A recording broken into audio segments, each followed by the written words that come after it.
देख रहे हैं, मैं आपको बताऊं, ये ऐसा अनप्रेसिडेंटेड ये इज्तिमा है, इतना बड़ा इज्तिमा है। अभी खान जलसे में नहीं आया, लेकिन ये आप देखें, ये जलसा का भर चुकी है।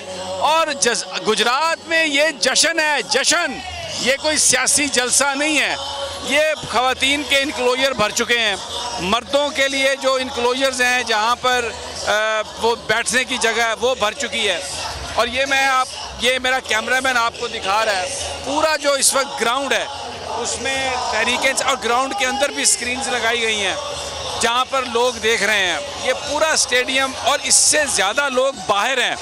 मैं क्योंकि आपकी अभी मैं नहीं सुन सकता कि आप क्या मुझसे पूछ रहे हैं, लेकिन मैं आपको ये बात बता दूं कि ये एक ऐसा एक जज्बा है यहाँ पर, ऐसी पाकिस्तानियत है। ये लोग यहाँ पर जो इमरान खान कहते हैं ना कि जहाद है, ये बिल्कुल जहाद समझ के आए हैं। एक बार फिर नंबर 1। सब्सक्राइब करें और बेल दबाएं ताकि कोई खबर रह न जाए।